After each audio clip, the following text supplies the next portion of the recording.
Hello there YouTube, this is Gareth here, moderator from Multi-Tool Forum once again, here with another multi-tool review for you. Today I'm going to be looking at the Leatherman Rebar. Rebar is Leatherman's current version of their 4-inch pocket tool, and is essentially the same as their slightly older Super Tool 300, but scaled down to a 4-inch size rather than a 4.5-inch size.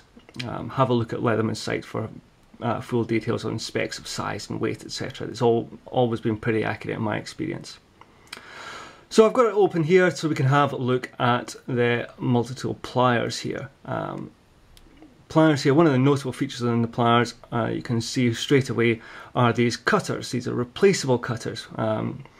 A feature that Leatherman brought in a few years ago in some of their other tools, and then brought down to this 4-inch rebar as well.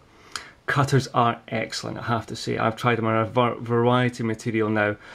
Stranded copper wire, solid core copper wire, even steel wire into there as well. A 2.5mm brass wire, really good. Cuts really well. Even cut paracord of these things. It managed to chew through them in one swoop. Maybe not the cleanest of cuts, but hey, it managed it. And also it even cuts down to sheets of paper. They're fine enough for that as well. So a really good set of cutters. Really have no complaints about them. Well, I say I have no complaints about them. I have one minor quibble about them. If I can bring in some props here, try and show. I'm trying to grab something round, like this AA battery here.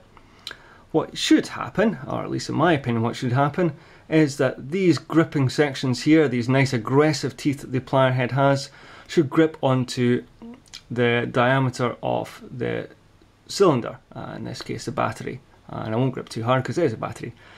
But all of those teeth are nicely engaged onto the side of that, giving it, with very little grip, a nice firm hold of the cylinder. Moving up to a very slightly larger cylinder, and see if I can just get it set up here. There we are. Hopefully we can see this. Yes. As soon as we get much larger than that AA battery, and this is a lip salve, what you can see is we get the one tooth is holding it here, and then all the other teeth are missing it, and it's in fact the ends of the cutters that are holding on to this here. So it's actually only got 4 points of contact, and 2 of those points of contact aren't teeth. They're the tops of the cutters, and they're not particularly grippy. And so it actually, with the same level of grip with my right hand here, I can actually turn this quite easily. I don't think we damage the cutters, but it does mean we've lost a lot of surface contact with what we're trying to hold on to. But hey, it's a minor quibble. Apart from that, the pliers themselves are really pretty good. Very standard for multi-tool is this semi-needle-nosed versions, with nice well-defined tips here coming down to a reasonably fine point. So good pliers with that minor quibble about how big a diameter of a whole thing it can hold in it. One of the other features we see in the rebar are rolled edges on the grips here. And these rolled edges we saw originally in the Pulse and the Super Tool 200, and then we saw them brought back for the Super Tool 300, and then laterally this rebar as well. And the rolled edge, which you can see if you can follow this edge down, where it's sheet metal and then the sheet metal becomes rolled inwards. That rolled edge means that this is a reasonably comfortable tool to hold in your hand and grip tightly without causing yourself too much injury or pain, discomfort. My slight quibble is this large cutout means that in fact the back edge of the knife blades here, which aren't particularly rolled in, a little bit more square, they tend to dig into my finger slightly, but hey, that's a pretty minor quibble. Those cutouts in fact serve a pretty useful purpose, which means easy access to the knives. Yep. I don't have to dig around my thumbnail. Even if I was wearing gloves, I can still get those knife blades out without having to, like I say, fiddle around for these thumb nail grips. So pretty useful way of going about it, but like I say, adds a little bit of discomfort in my opinion. So we've got a couple of knife blades. One serrated blade on this side, good for cutting up your morning roll, and one plain edge blade. if I have a slight issue with the blades, it is the fact that these are in fact quite thin. I'll see if I can flex it. See, there's a bit of flex in that. Hey, I've never broken one of these, but older Leathermans had slightly more robust blades than that, which I preferred. But hey ho, it's not so bad. But like I say, it just doesn't feel quite the same quality as it used to be. We also have on this side, in addition to the blade, we have a nice, very well formed large flat screwdriver, which frankly it turns screws. It's a good screwdriver, no issues with that one. And we have a medium flat screwdriver, or medium to small flat. Really nice tip on this. I have no problem with the size of that.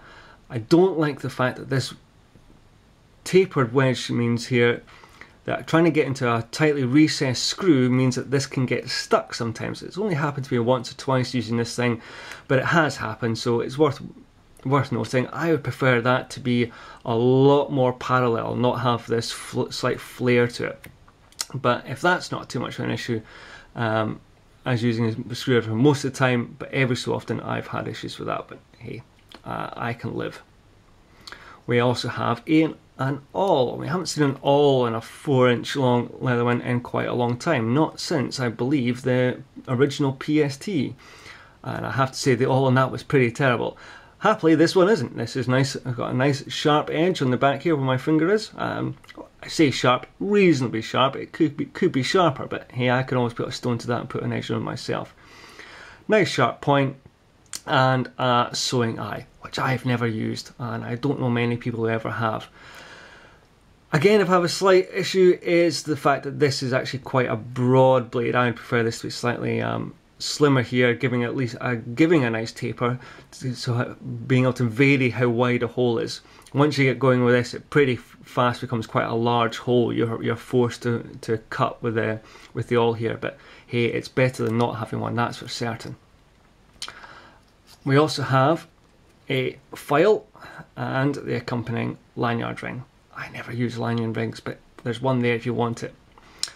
File is single cut on this side, double cut on this side. No diamond file on this one sadly, but you can't have everything. We also have a saw edge for doing light metal saw work. No problem with the file particularly. It's yeah, like I say, it's nice and aggressive, nice and bitey. I quite like that one. We have a can opener stroke bottle opener. Tried it again very recently because I hadn't opened a can for a while, and it works perfectly well. Get it open in less than a minute. With a lot more practice, I'm sure you could do it a lot faster than I did as well.